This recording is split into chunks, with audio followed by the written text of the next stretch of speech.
Bonjour et bienvenue. Aujourd'hui, nous allons analyser le match qui a opposé Tottenham à Manchester City. Ce fut un match tactique de haut niveau entre le coach italien Antonio Conte et le coach espagnol Pep Guardiola, qui s'est conclu en faveur de l'équipe de Tottenham 1-0. Voici la composition des deux équipes.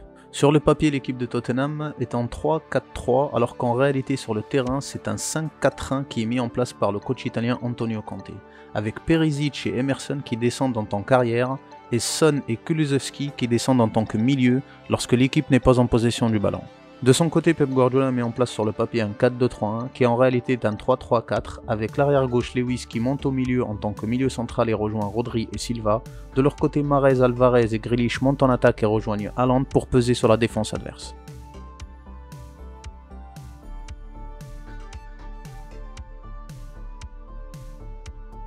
Voici une action où le ballon est récupéré par les joueurs de Manchester City. Lewis est en défense en tant qu'arrière gauche, de son côté Rodri est seul au milieu et Bernardo Silva est un peu plus haut dans l'axe.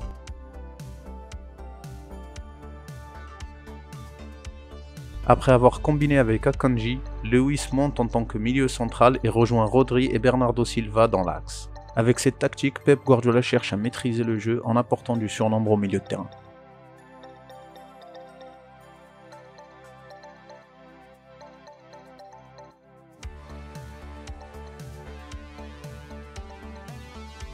Sans solution, Rodri descend au milieu de la défense pour récupérer le ballon et organiser le jeu vers l'avant. De son côté, Højbjerg, le milieu central de Tottenham, qui est censé suivre de près Rodri, marque l'arrêt et garde ses distances avec Rodri pour pas laisser un espace dans son dos pour Silva ou Lewis. Sur cette action, le plan de Pep Guardiola est bien mis en place, car Silva se retrouve entre la ligne des milieux et des défenseurs de Tottenham, et il va se déplacer librement pour porter la confusion dans le marquage individuel que va apporter Tottenham. Et c'est là où l'entente et la communication entre les joueurs de Tottenham va intervenir et va leur permettre de bien défendre sur cette action. Le défenseur central de Tottenham d'ailleurs est censé prendre au marquage Silva, mais il préfère rester en arrière et ne pas laisser d'espace dans son dos. De son côté, c'est Bentancur qui prend Silva en marquage individuel. De l'autre côté, l'attaquant de Manchester City Haaland est pris de près par le défenseur central Romero.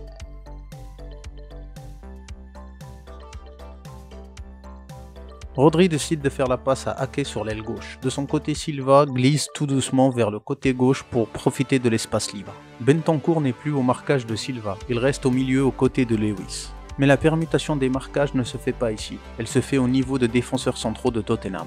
Le défenseur central Romero, qui était au marquage de Erling Haaland, laisse le marquage individuel pour le défenseur d'ailleurs, et il est à présent dans les starting blocks au cas où Silva reçoit le ballon dans l'espace, pour aller le presser directement. Silva n'a pas le temps de contrôler et fait la passe immédiatement à Grealish, qui sous la pression d'Emerson est obligé de remettre le ballon derrière.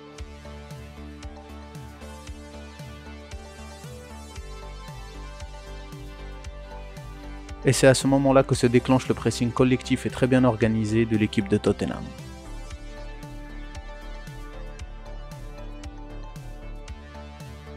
En réalisant un bon pressing collectif, l'équipe de Tottenham a fait reculer l'équipe de Manchester City jusqu'à son propre gardien. Comme on peut le voir sur cette image, il y a 6 joueurs de l'équipe de Tottenham à 35 mètres des cages de gardien de Manchester City. Ce qu'il faut remarquer aussi, c'est que le défenseur central de Tottenham d'ailleurs a suivi au marquage individuel Silva jusqu'à 35-40 mètres des cages adverses, pour empêcher la solution de passe vers Silva et ne pas compromettre le pressing fait par son équipe. Le gardien de Manchester City n'a pas d'autre choix que de jouer long sur Erling Haaland.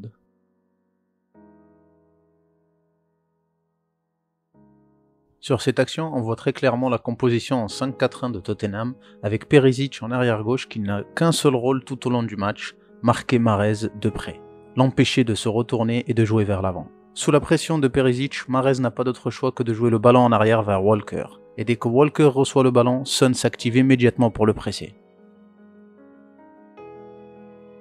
Toute l'équipe de Tottenham suit le pressing et fait reculer l'équipe de Manchester City. Encore une fois, le ballon recule jusqu'au gardien Ederson qui va jouer long dans l'espace libre qui se trouve entre le milieu de Tottenham et la défense de Tottenham, dans lequel va glisser Erling Haaland. Mais cette fois-ci, le défenseur central Romero est bien au marquage de Haaland et ne le laisse pas contrôler le ballon ni se retourner pour partir en attaque. Ici, Lewis et Rodri combinent au milieu en essayant de trouver des solutions pour l'attaque de Manchester City, mais l'équipe de Tottenham est bien compacte et empêche les espaces.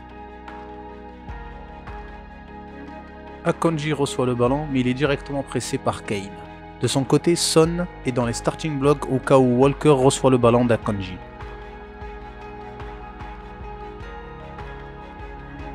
Sous la pression de Son, Walker décide de jouer vers l'arrière et c'est à ce moment-là que se déclenche encore une fois le pressing de Tottenham. Kane attend que Akanji reçoive le ballon pour aller le presser directement.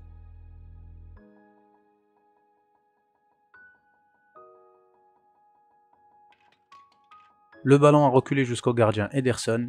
Kane de son côté prend l'information pour savoir si toute l'équipe est bien en place pour déclencher le pressing. Encore une fois, le défenseur central d'ailleurs suit de près Silva très haut sur le terrain.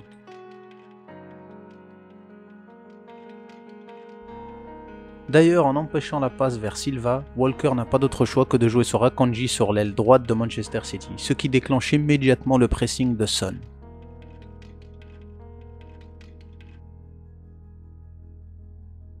Les joueurs de Manchester City essayent de ressortir avec le ballon sous la pression des joueurs de Tottenham, mais le pressing est très élevé. Comme on peut le remarquer, il y a 8 joueurs de Tottenham dans le milieu de terrain de Manchester City. Perisic empêche Alvarez de se retourner pour jouer vers l'avant et l'oblige à jouer encore une fois vers l'arrière. Le ballon a encore reculé jusqu'à l'entrée de la surface de réparation d'Ederson. Tous les joueurs de Manchester City sont pris de près par les joueurs de Tottenham. Enfin presque.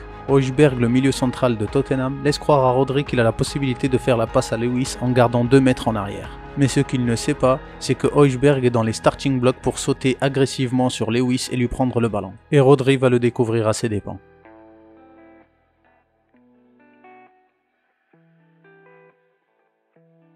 Avec ce but, Harry Kane devient le meilleur buteur de l'histoire de Tottenham en marquant 267 buts. Grâce à un pressing collectif, l'équipe de Tottenham mène au score. Mais ce n'est pas la première fois que les hommes d'Antonio Conte marquent de cette façon contre Manchester City. Car oui, les joueurs de Tottenham ont marqué le même but lors du match aller en début de saison de Premier League contre Manchester City grâce à leur pressing collectif, comme vous pouvez le voir ici.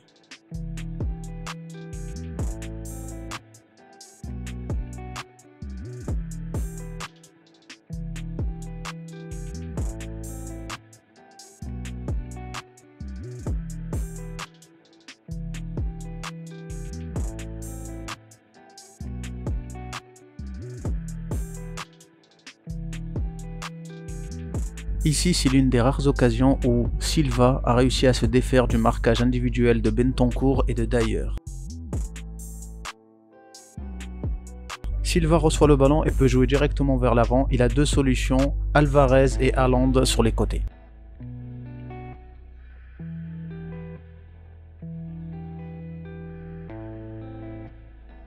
Mais les joueurs de Tottenham reviennent assez vite pour fermer les espaces et dégager le ballon en hauteur. Et c'est là qu'interviennent les incroyables qualités de Harry Kane. Harry Kane prend l'avantage sur Akanji, ce qui permet à Tottenham de déclencher une contre-attaque.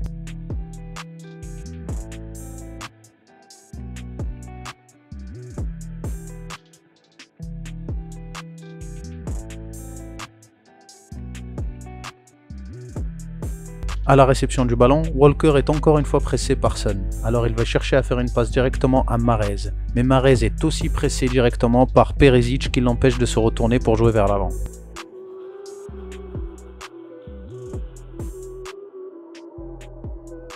Encore une fois sous la pression collective bien organisée des joueurs de Tottenham, l'équipe de Manchester City est obligée de reculer et d'envoyer le ballon au gardien Ederson. Ederson n'a pas d'autre choix que de dégager le ballon et le ballon est facilement récupéré par les joueurs de Tottenham.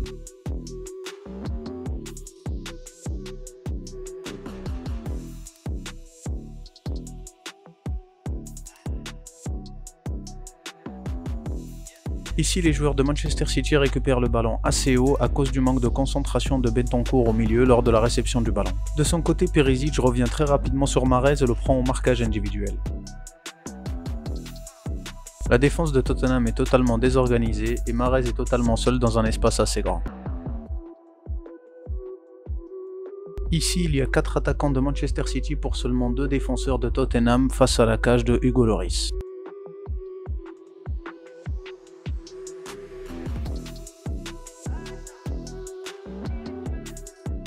Ce fut la seule occasion franche et dangereuse de l'équipe de Manchester City tout au long de la rencontre.